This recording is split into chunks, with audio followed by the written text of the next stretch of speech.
سلام اکای حاجی میرزا، من یک برادر اسلامی شما از شهر کلاه. من میخواهم که نام من را به مردم برسانید.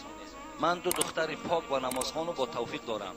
نام های این دو دخترم خب از نام هاشون نمیخوانم. کسی که میخواهد با این خیل دخترها خانه‌داری کنند مرحمت به کوچه کارزی بالا مراجعت کنند. این نامشون کسی در کار باشد. دو دختری خوبی با توفیق دارم. مقصد میخوام که یگان جوانی با توفیق خوبی باشد. نامهاشون این در مکتوب هست. خب آمده مراجعت کنید. مقصد من برای شما همین دخترها را انشاءالله شاید که با یک سبکی و با یک خوبی در نکاح شما در آورد. خب آدمی با عقل بوده است، آدمی با فهمی بوده است. شما گماناتون دیگر خیال نکنین و گمانهای بد از وجود ما دور باشد. در او مردم ما بسیار بدگمانیم. وقتی من اگر فرزند ما پیشنهاد کنم دختر ما که بچهای ما یک دختر دارم که یگان جوانی هست که همین مثال به زنی گیرد. این سنت پیامبر است. سنت پیامبر و پیامبرمان اصحاب اعلان میکردن. برای همین یکی گمان ها مانده نرود که چخیلی گمان های بد که داریم نیت ما که بد است گمان ما بد می شود. در او از روی نیت های بد من این دختر یگان عیبی دارد، یگان کمبودی دارد، این بی بلا نیست، این بی خبر نیست. انا همینو در ذهن ما در او میگذرد. نه برادر، این از روی ایمانداری می شود. ولی این مکتوب نمی نویسنده میشی. برای از روی ایمانداری همین می نویسد، اعلان میکند. شاید که در مسجد که آدمای خوب و بچهای خوب که زیاد میآیند، ممکن که جستجو دارند، میآیند همین آدرس را میگیرند، میروند، زندگیشان خوب میشه. ولی همین سنت ما را در کانال TNT ببینین.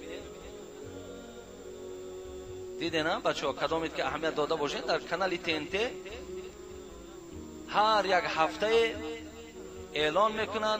زنکا دخترکای زیاد میان، بچکای زیاد میان، روبرو میشینانشان. خب کدامش انتخاب میکنن، همونجا انتخاب میکنن، همونجا گرفته دستش میرن در کدام رستورانی میشینن و همون نکاح زندگیشون رفته است.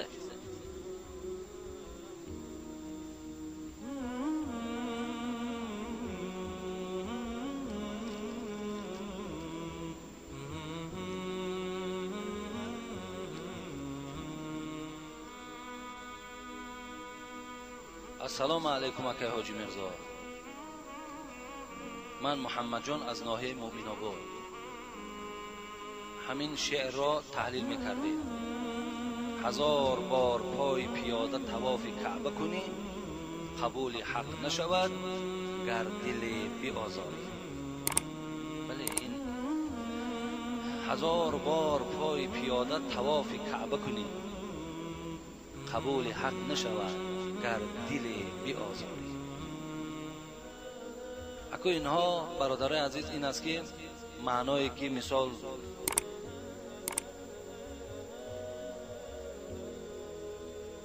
مای بخور، مصحف بسوز، آتش اندر کعبه زن، ساکین بتخانه باش و مردم آزاری مکن. این معنای را ندارد که مای بخور معنایی که عرق تنوشیدن بگیر، مصحف بسوز، قرآن بسوزان، آتش اندر کعبه زن، خانه کعبه را بسوزان، ساکین بتخانه باش، بتخانه درو، بت پرستی کن ولی مردم آزاری نکن. یعنی معنای او را دارد که از همین ها دیده گناه این وزنی نه. از می خوردن، از خانه کعبه را آتش زدن، از ساکین بتخانه بودن، از اینها دا میگد گناهی وزنین تر گناه مردم آزاری است. دل یک کس دردمند کردن. ببین حتی این برادر عزیز ما هم همین نویساندن که یعنی دل را که اگر آزار دادی 1000 بار که پای پیاده اگر حج کردی این حج تو مقبول خدا نمی شود. مقصد می شود نمی شودش این از خداست، مگر حضرت ها به جهت سختره، زیرا که تا سخت نگوی مردم نمیفهمند. همون سختتر میگویند که یعنی دلازاری بسیار گناهی سختی هست که حتی که از همون پای پیاده رفته و ثوابی که در همونجا تو به دست میاری، از اون ده دل رم به دست بیاری، از اون ده با بیشتر ثوابی به دست میگیری. این معنای همون را دارد برادر عزیز.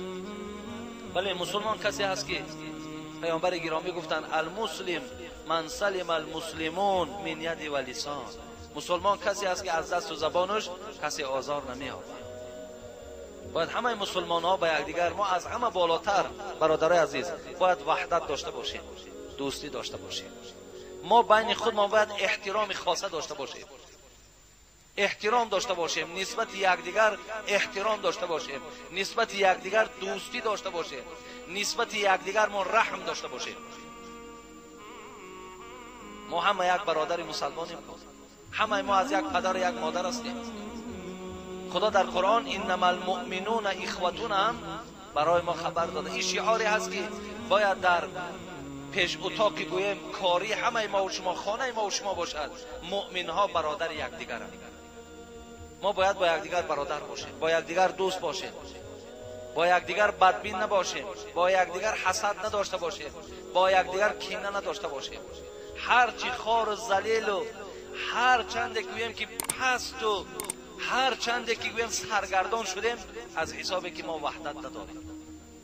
ما برادرای عزیز با یکدیگر حسد داریم، کینه داریم، با یکدیگر بهتان داریم، در یکدیگر دروغ میگیم، حق یکدیگر ما نمیخوریم. از کجا دیگر در ما و شما بعداً وحدت حکمران شود؟ از کجا دیگر در بین ما و شما برکات باقی میماند؟ خواهی چو خلیل کعبه بنیاد کنی، آن را به نماز و روزه آباد کنی، روز 2000 بنده آزاد کنی، زان به نبود که خاطر شاد کنی. حضرت میگد که هر روز 2000 آدم آزاد کن از بندگی، از غلامی.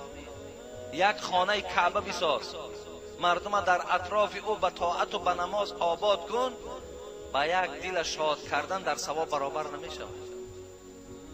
ببینید، با یک دل شاد کردن. امروز ما دل صدها آدم اگر خراشه، اگر صدها آدم کلمه درشت هم گویم، باور که اگر گویند که برادر عزیز کاری خوب نکردی، میگه خوبش کردم. این خیلی میگه خوبش کردم، میگه کمش کردم، میگه.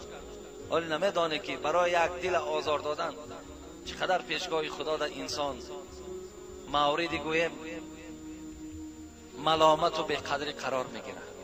برای همین دائم ما با یکدیگر باید دوست باشیم، یکدیگر را حرمت کنیم، به قدر یکدیگر ما رسیم. معنای این شعر دادر عزیز همینه. دوم، شخصی که نماز 5 وقته یا جمعه را خواند و ولی در برابر این دستی به زنا زند، آیا این نماز او به او فایده دارد یا نه؟ فایده ندارد برادر عزیز. هر کسی که نماز میخواند زنا میکند، هر کسی نماز میخواند مینوشی میکند، هر کسی که نماز میخواند امانت خیانت میکند. اینا از جمله کسانی هستند که گویا نماز نمیخوانند. این مسخره کردن است. نماز تازگی است برادر عزیز و گرامی. نماز باید انسان به سوی تازگی و به سوی هدایت راهنمایی کند. وقتی نمازی که تو را هدایت نکرد، معلوم است که این نماز تو از برای خدا نیست. نمازی از روی حیله و از روی خدا که نیست، پس را برای زنا و برای حرام بردن میگیره. پر اساسی نمازخانه‌ای داریم که بنگی هم، نمازخانه‌ای داریم که در گیرین فروشی و افیون فروشی رقم 1 هم. برای همین بسیار جایی گویم که همین تأسف از ده انسان افسوس میخورد که حیف همون نمازی که تو میخوانیش، حیف همون جای نمازی که تو میپرتای، حیف همون آبی که تو طهارتش میکنی. که نماز میخوانی، نمازی از صادقانه بخوان، نمازی از ترس خدا بخوان.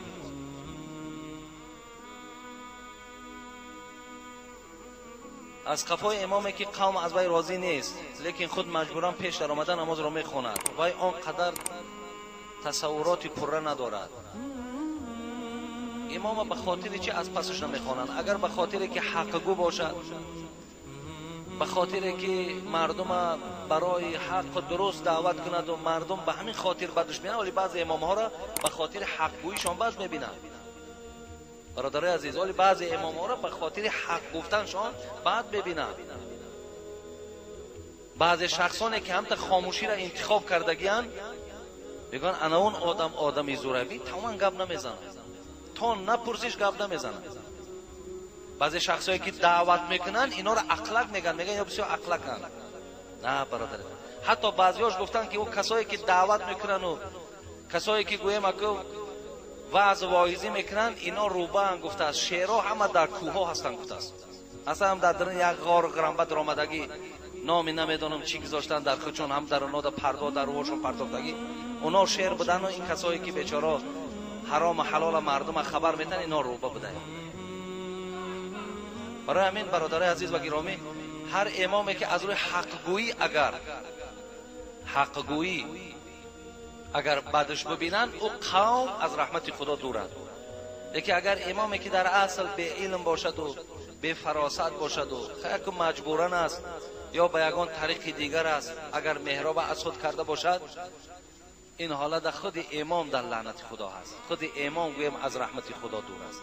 خیلی قوم هم حیران میشه آخی تمام کار سرفراش میرین، همین یک امام ایواز کنه نمیتونید. همین یک امامی که همون شایسته نیست، همون امامی که حقی همون محراب ندارد.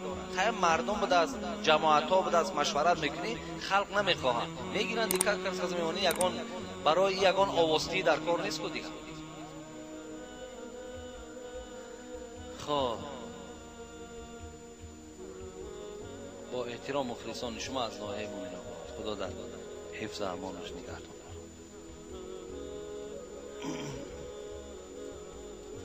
سوال ها را کوتاه نویسیم بچه.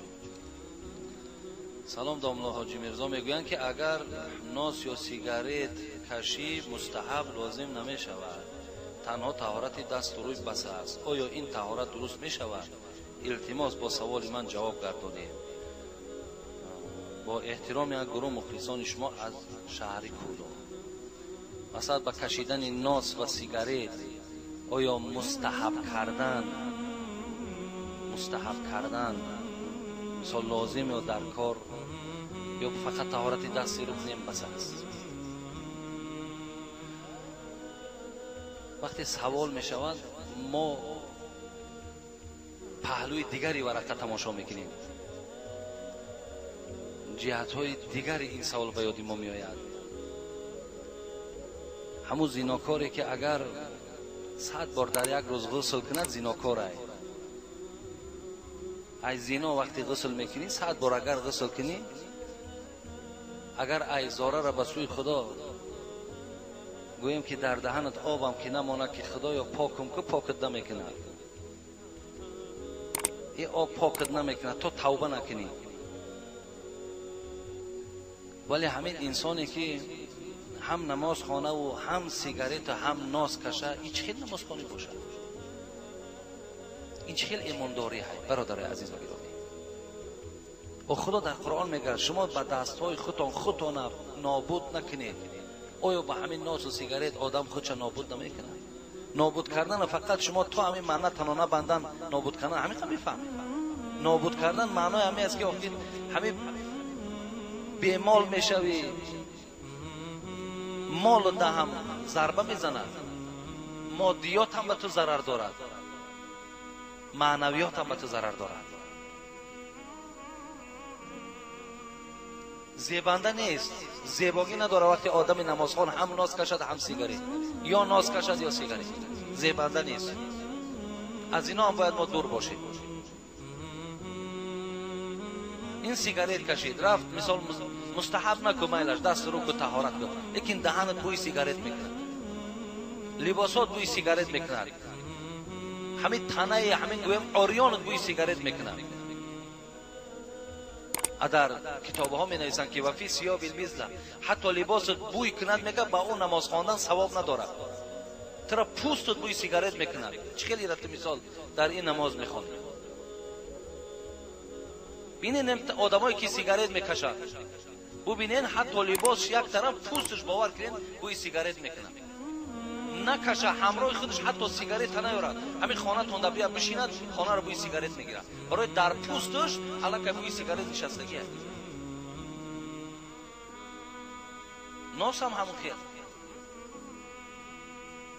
برای این برادرای عزیز و گرامی از این چیزا دور باشید. نوخی شما خدا رو شکر بچهای خوشرو، این بچهای تازه نخواه یک چیزی که به ضرر شما هست، یک چیزی که بوی میکند، همین شما در همراهی خودتون استفاده کنید. در براتون یک خلطه ناز ایزا نکشیده، ولی در همین دانشتگی در براتون خلطه ناز داریم. کتاب مسلک صوفی علیار میگه اگر در بر کسی خلطه ناز باشه نماز خونه نمازش نماز نیست. برای کوشش کنید از اینا دور باشین. این از ما نیست، این برای ما هم نیست.